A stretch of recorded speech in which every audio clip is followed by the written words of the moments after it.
I'm Sim Nichols. And I'm Mel Nichols. Welcome to Cubed Espresso Bar. Now, a little corner of paradise in Eaglehawk Neck.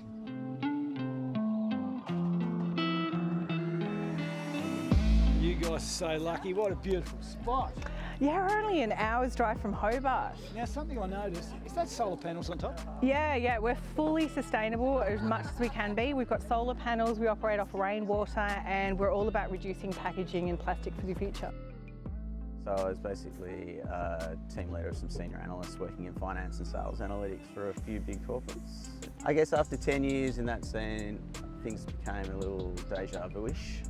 And one thing led to another, where we bought a house down here and we found it harder and harder to leave. And then one thing led to another, and the opportunity to buy this place came up. I think it's so much better than we even expected it would be. The friends we've made, the community that we've joined, and just the different pace. Every day you have no idea what's actually going to happen, and that's really frustrating sometimes, but also really wonderful and exciting. So it's specialty espresso, so basically using locally roasted beans from South Roast. They have a little micro roastery a little bit further down the peninsula in Cunha. So we specialise in coffee and homemade baked treats. After biting into a cookie, we will normally get someone back within a couple of minutes for a third and a fourth. They're a vanilla butter cookie made using 3 sugars, a lot of time, hand-cut chunks of locally produced chocolate, and then with a sprinkle of Tasman sea salt on top.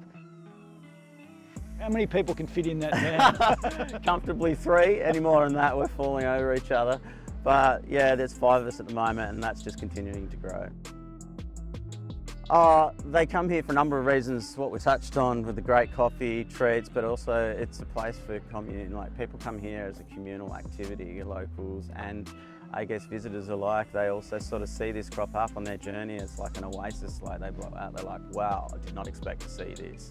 And I guess there's a lot of moments that we create here for people. They sit back, they have their drink, they have a treat, and they have a great chat, and we have a joke and a laugh. And you know, in a place like this, it's hard not to have your spirits lifted, and you know, just feel like it's a real moment here. We have all sorts of locals, and when I first started here, we wrote notes everywhere about the locals' names, orders. We've got a guy that slows down just as he drives past, and he just gives a nod of the head, and we know that he's going to go and park up the top in the car park, and he's got an extra hot latte guy coming through. We've got a guy who drives up, you can see the tracks in the paddock down there, who'll drive up his property, park his car just here and wander up for his cat. Part of the reason we bought this business as well is we wanted to branch out into the community in living down here, and it's given us that space. What does hospitality mean to you now that you've experienced it? Honestly, for me, it is communion. It's actually that experience of bringing people together and finding common ground, and a little moment's respite. That's for me what hospitality is.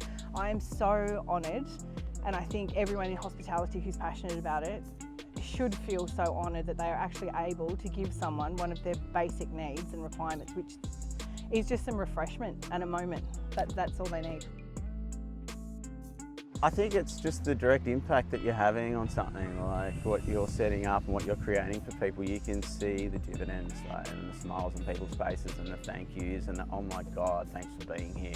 You know, that kind of effect that you get from people, it's so infectious.